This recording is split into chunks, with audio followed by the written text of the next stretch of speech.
Tonight on KPBS Evening Edition, volunteer firefighters in Julian refuse to give up their positions. It's not us that's precipitating this. It's not our board of directors. The court has ordered this. Why the firefighters are holed up in their former station and how the county is responding. Plus, the city of San Diego takes more than 70,000 names off a library blacklist. What's behind the decision to forgive overdue book fines? And a local phone application is helping repair roads in San Diego, where the app is succeeding and where it needs improvement. KPBS Evening Edition starts right now.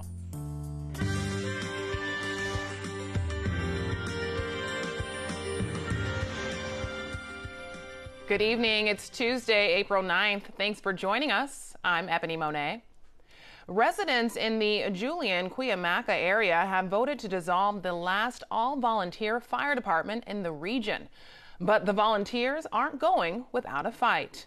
KPBS reporter Priya Sridhar joins us now with more on what's happening there. Priya.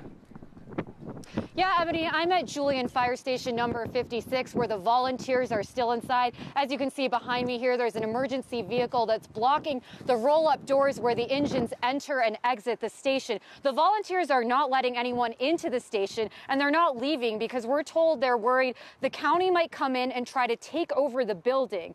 Here's how we got here. Last year's Fire Prevention Board voted to dissolve the volunteer department, but the volunteers and their supporters gathered enough signatures to bring the issue to a special election. That election happened a few weeks ago, and 54% of the citizens of the Julian-Cuyamaca area voted to go with the county and dissolve the volunteer department. The transition was supposed to happen on Monday, but last Friday, a judge ruled that the original application to dissolve that volunteer department that was submitted last year by the previous board was null and void. In a statement, the volunteers say 3 former board members conspired with Supervisor Diane Jacob to eliminate local control over fire protection and emergency medical services. They now believe the county is in contempt of court by trying to take control of this station. I caught up with one of the current board members about what's going on right now. They have turned off our paging system. In other words, we're not receiving calls. If somebody has an emergency and they dial 911, that information is not forwarded to us, so we're unable to respond to protect our community, which is our basic mission. Now, the volunteers also say armed sheriff's deputies tried to intimidate them yesterday. The county says it's an ongoing situation, and while they have been able to access Fire Station 57 in Cuyamaca, the volunteer group has not allowed access to Station 56 here in Julian. Now, there's going to be a hearing on the situation at Superior Court in downtown San Diego tomorrow morning at 8:30. Reporting from Julian, Priya Sridhar, KPBS News. Thanks, Priya. California is one step closer to establishing new restrictions on when police can use deadly force. During an emotionally charged hearing today, the Assembly Public Safety Committee advanced a bill that would change the law so police officers can only use deadly force when it's reasonable, meaning they must consider other options if possible. Under the current standard, police officers are authorized to use deadly force when they determine it's necessary and officers are in a life-threatening position. Local Assemblymember Shirley Weber, who authored the bill, says her legislation is based on law enforcement practices successfully used in other cities and states. A 3-year study of Seattle's use of force policy, which includes key elements of AB 392, showed that it resulted in officers using less force with no negative impact on officers' safety or public safety. Family members who have had loved ones killed by police officers argued in favor of the bill, while family members of peace officers killed in the line of duty argued against. Law enforcement agencies statewide are voicing strong opposition to the bill. This week, some San Diego delivery drivers, lab workers, and emergency responders are taking a class on how to protect themselves against fentanyl. KPBS health reporter Susan Murphy tells us this training comes as the opioid overdoses continue to soar. More than 250 people in San Diego County died last year of opioid-related causes, and 90 of those were a direct result of fentanyl. That's according to preliminary numbers from the medical examiner's office. Fentanyl is up to 100 times more powerful than morphine. If ingested, it can stop a person's breathing in less than a minute. That's why the day-long class is being offered on Friday to protect workers who could be at risk. Anybody from like FedEx, UPS, Amazon workers, anybody handling mail or packages, this is a great class for them. In addition to police officers, first responders. Stephanie Spann is Associate Director of the OSHA Training Institute at UC San Diego Extension. She says the one-day course is called the Opioid Crisis, Protecting Workers at Risk. Is to protect them, is to be proactive rather than reactive. Anybody could be exposed to this and not know it, and not know that it's actually going to affect their health or their outcome. Class attendees will learn about the dangers of opioids and how to react to potential exposure. They'll receive a kit of protective equipment, including respiratory gear. Opioid fatalities in San Diego County are nearly triple the number of reported deaths in 2016. According to the Centers for Disease Control, deaths nationwide from the powerful synthetic drug skyrocketed more than 1,000% from 2011 to 2016. Susan Murphy, KPBS News. To learn more about the class, visit kpbs.org. Since January, nearly 4 dozen children in San Diego County have been diagnosed with the potentially deadly Kawasaki disease. That's more than 2 times the average number of cases for this time of year. Kawasaki disease generally affects children under the age of 5. Symptoms start with a fever and a rash, along with red hands and feet and eyes. A professor of pediatrics at UC San Diego says the disease is treatable if children receive medical attention early, but 1 in 4 children suffers extensive heart damage that can turn fatal by young adulthood. If a child suffers damage to the coronary arteries, that is a lifelong problem. They will require follow-up with a Kawasaki specialist or cardiologist for the rest of their life. The disease is believed to be caused by unusual weather patterns that trigger an immune response in genetically susceptible children. Recent clusters of cases have been found in Chula Vista, Escondido, Temecula, and Vista. We will have more on this story next week. Next month, San Diego's Get It Done app will turn 3 years old. The app lets residents report a host of problems, including potholes, graffiti, broken sidewalks, and burnt-out streetlights. KPBS Metro reporter Andrew Bowen says it's given city officials a clearer picture of each neighborhood's infrastructure needs, but some problems still take a long time to fix. So when I bought the house, the sidewalk was nice and flat and all put together. Clint Daniels is a homeowner in Mission Hills. And over the last maybe 5 or 6 years, the sidewalk has generally started to bow a little bit, getting gradually worse and worse because of the jacaranda tree roots. Daniels reported the problem on the Get It Done app a little over a year ago. Then nothing happened. At least from my experience, it kind of felt like a black hole. So the data went in, and then there was no acknowledgement or sort of feedback on where it was in the queue or when it might be addressed. Eventually, Daniels connected with City Councilman Chris Ward's office. City crews later added some asphalt to smooth out the damage, and Daniels was told the city will replace the sidewalk, but he still has no idea when. Another pothole, more graffiti, a broken streetlight?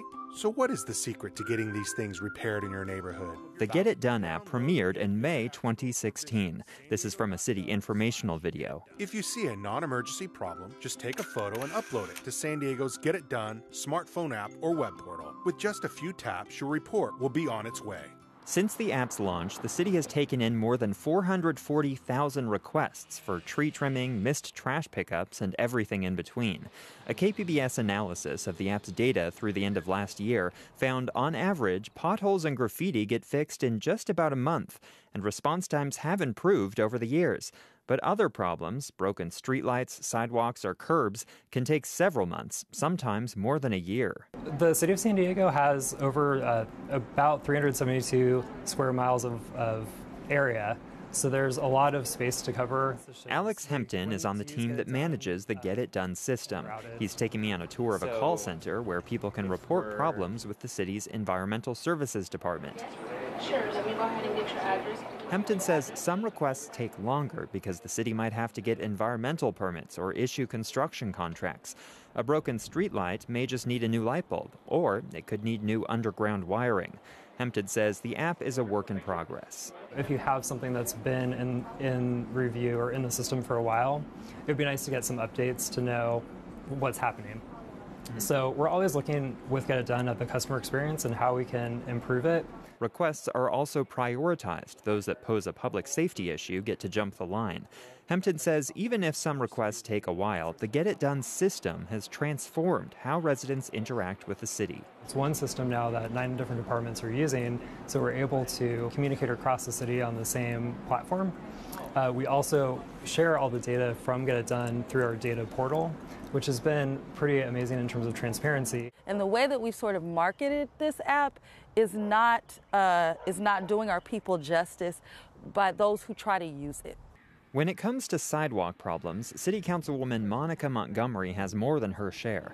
We meet in a part of Paradise Hills that has no sidewalks at all. As you talk to constituents, you will see that this has been a priority for decades. Montgomery says most residents understand problems don't get fixed overnight. We don't want things that are reported in the Get It Done app to fall through sort of a black hole. We want to be able to communicate with the people that use the app because we've pushed the app out so much. The least we can do is to communicate with those folks, to let them know where their request is, and really try to stick to the timelines that we give to people. Clint Daniels sees another problem: money. The city needs an extra $125 million over the next 5 years just to get its sidewalks back into good shape. When things like a sidewalk go unrepaired and we're trying to focus on, improving walking and biking in the city, I think that says something about the priorities of, where the city really is. The city's money problems are not going away. Later this week, Mayor Kevin Faulconer is scheduled to release his proposed budget for the next fiscal year. He's expected to have to close a deficit of more than $73 million. Andrew Bowen, KPBS News. Watch KPBS Evening Edition Friday for coverage of what's in the mayor's next proposed budget. The city of San Diego waives more than $2 million in library fines. As KPBS reporter Matt Hoffman reports, this means people who were banned due to late fees are now welcome back. Before today, more than 70,000 people were told to keep out of city libraries because of their overdue fines. Now the city's making life a little bit easier for people by practicing some radical forgiveness. They're eliminating those fines, basically telling people in conclusion, don't worry about it. We don't want to penalize people. We want them to bring the materials back, but we're saying it's okay, we understand if you're a little bit late. And so we're going to get rid of those fines. Last year, the city stopped charging late fees at libraries. We changed the policy, so now moving forward, we don't charge overdue fines. We want you to bring the item back. If you don't bring it back, you have to pay for it, but we don't charge you that late fee every day. San Diego City Councilman Chris Cate pushed the idea, saying the city was wasting more money trying to collect fines. We found that we brought in about $600,000 in fines a year, and it cost us $1.2 million to collect those fines. The city says clearing fines and allowing people to use libraries will help communities that need it the most. We found that in our more underserved communities, like our Valencia Park Malcolm X Library, the Logan Heights Library in Barrio Logan had over 40% of their patrons were barred from access to the library because they had fines they couldn't pay. And those are the communities that really need us the most. The city forgave thousands of fines dating back to at least 2005. Library staff plan to email people letting them know they are no longer banned. Matt Hoffman, KPBS News. President Donald Trump says he's not looking to reinstate the practice of separating migrant families seeking asylum. However, he says many more migrants are streaming towards the U.S. through Mexico because the practice is no longer in place. Today at the White House, President Trump said we would not consider family separations again, and falsely claimed his predecessor, President Barack Obama, is the one who started the highly criticized system. President Obama had child separation. Take a look. The press knows it. You know it. We all know it. I'm the one that stopped it. President Obama had child separation. Now, I'll tell you something. Once you don't have it, that's why you see many more people coming. They're coming like it's a picnic, because let's go to Disneyland. President Obama separated children. They had child separation. I was the one that changed it. Okay, thank you very much. In 2018, as part of then Attorney General Jeff Sessions' zero tolerance policy, children began being separated from their parents in large numbers. President Trump ended the practice under pressure last year after footage of scores of migrant children housed in fenced-off cages at the border was widely broadcast. The issue over migrants at the border is not the only thing causing strain in the Trump administration. The president's high turnover rate has also been a focus of concern, with Secretary of Homeland Security Kirstjen Nielsen being the latest casualty. Tracy Brown from the Associated Press shows us what the White House looks like now. President Donald Trump seems to be reshaping his executive branch, avoiding the words "you're hired." His choice of Kevin McAleenan as acting replacement for Homeland Security Secretary Kirstjen Nielsen, spotlighting the president's increasing reliance on temporary hires. There clearly is a lot of turmoil within the administration. There are people with the acting title across many different departments and agencies, and that creates a leadership problem in the sense that acting leaders do not have the same credibility as permanent secretaries, and so it becomes even harder for the administration to do what the president wants. Filling in high-level positions in an acting capacity allows the White House to avoid messy Senate confirmation battles. Well, I'm in no hurry. I have acting, and my actings are doing really great, but I sort of like acting. Gives me more flexibility. Do you understand that? I like acting. Disordered departures have become the rule in the Trump administration, with aides and even cabinet officials pushed out at a record pace.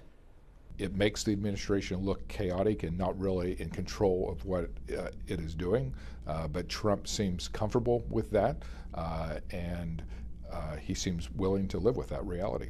A Brookings presidential staff turnover study has found that President Trump not only has the record for White House staff turnover, but also for cabinet turnover, and now for the highest turnover within a single department. It is a run around Congress. I mean, the reason he has not appointed permanent secretaries is he's worried that he will not be able to get all of these people through the U.S. Senate. White House officials acknowledge that the roster of actings is not ideal, saying Trump's haste to make personnel changes reflects his experience in the private sector. Tracy Brown, Associated Press. There's staples and celebrations across California, in part due to the influence of our neighbor to the south. But today we're exploring piñatas with a message. And joining me is artist Diana Benavides. Diana, welcome. Thank you so much for having me.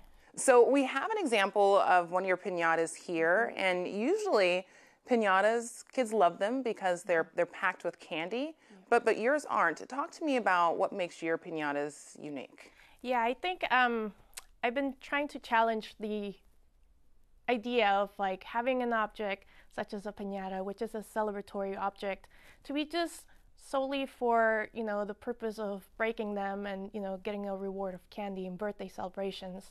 What I try to do instead, I try to provoke conversation. I see the piñata as an object that can be for storytelling. It can be celebratory, but it can also be an object for protest. So I think that mostly, first of all, there's no candy inside, but, I think when people just are faced with these objects, something clicks in them, and either a conversation will start, like, for example, with this ice cream sandwich would be like, oh, I remember, like, my mom used to buy these, like, all the time when I was a kid. And so it can be like a reflection of, like, what it's like to live here in America. For many of us, piñatas make us nostalgic about our childhood. As an artist, how does that help you using this medium to express yourself? I think nostalgia is a really good word because that's something I often bring with my work. The first body of work that I created was called Raised in Chula Juana. And all the objects that were presented in that series were items that were somehow connected to my childhood, living here in Chula Vista and Tijuana. So definitely nostalgia is a feeling that a lot of us would find or, associate with the objects that I create. And some of your series actually are very powerful and take on serious subject matters. I saw on your website there was a series, She Was Asking For It. Can you talk to me? It was featuring things, among other things, like tampons and pepper spray. What message were you sending with the series like that? Yeah, I think these are objects that, first of all, by making them into piñatas, I enlarged their scale. Usually these objects would be very small. Their design is to make them almost invisible, right? Like we're trying to hide our periods by making tiny little tampons, as discreet as they can. And by enlarging these objects, I feel like I'm making a statement, right? Like, why do we have to be embarrassed about menstruation?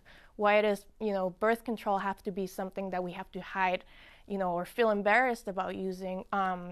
The can of maize is actually a representation of something that I encountered. I was, inappropriately touched in the street by a man, and after that incident, I was carrying with me that same version of a little pepper spray with me. It was hard for me to leave home without it. How does that make you feel to help carry on this tradition? Well, it's beautiful for me to be able to embrace my Mexican heritage through arts and crafts and folklore. I think that, as someone who's always dealing with identity issues of, do I belong in the United States, do I belong in Mexico? For me, being able to make piñatas that are reflection of my life in both sides of each country, I think that it helps me a lot to kind of bring everything together and turn this hybrid identity into an object that's, related to my culture in Mexico, but also into my culture here in America. And if somebody wanted to see your art or maybe purchase your art, tell people where they can learn more. Yeah, they can visit my website is dianabenavides.com. Diana, thank you so much. Thank you so much. I'm Judy Woodruff. Tonight on the NewsHour, Attorney General William Barr says he will deliver the Mueller report to Congress within a week. Coming up at 7 after Evening Edition on KPBS. In many parts of the county, our weather changed today from sunny to cloudy skies. Meteorologist Aaron Calandra shows us now what we can expect for the rest of the week. Well, not much going on here across San Diego today. Maybe a couple clouds moving through, but all in all, we are seeing a pretty quiet day. Nice warm temperatures. Notice to the north of us there is some precipitation. The mountains seeing a little bit of snow and even a little bit of rain reaching just north of Los Angeles. Places like Bakersfield, for example. Seeing a couple of showers around, not reaching us, but there is a chance that we could see a couple of showers Thursday night into Friday. So for tonight, it's going to be quiet, 58 degrees in the metro.